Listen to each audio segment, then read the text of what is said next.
అనుదిన నిత్యజీవపు మాటలు. దేవుని నామానికి మహిమ కలుగునుగాక. దేవుని వాక్యాన్ని చదువుకుందాము. భార్యలారా, మీ భర్తలకు విధేయులై ఉండుడి, ఇది ప్రభువును బట్టి యుక్తమై ఉన్నది. కొలసలకు రాసిన పత్రిక 3వ అధ్యాయము 18వ వచనం.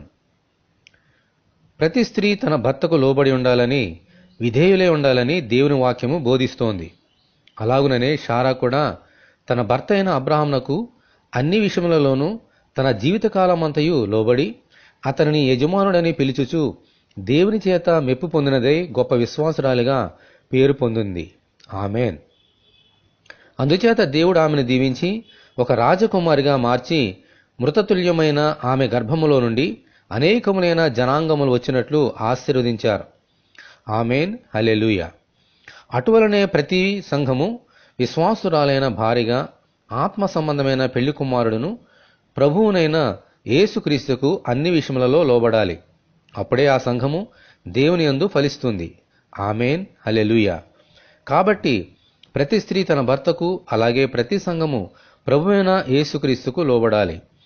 అటువంటి కృప దేవుడు మనకు దయచేయునుగాక. ఆమెన్. మనమందరము ప్రార్థన చేసుకుందాము. పెండ్లి కుమారుడైన ప్రభువా, మీకు వందనములు. ప్రతి భార్య తన భర్తకు లోబడినట్లును, ప్రతి సంఘము అన్ని విషయములలో మీకు లోబడినట్లును అనుగ్రహించమని ప్రభువైన యేసుక్రీస్తు ద్వారా ప్రార్థన చేయుచున్నాము తండ్రి. ఆమెన్. తండ్రి అయిన దేవుని నుండి, ప్రభువైన యేసుక్రీస్తు నుండి సమాధానమును, విశ్వాసముతో కూడిన ప్రేమయును మనకందరికీ కలుగునుగాక. ఆమెన్.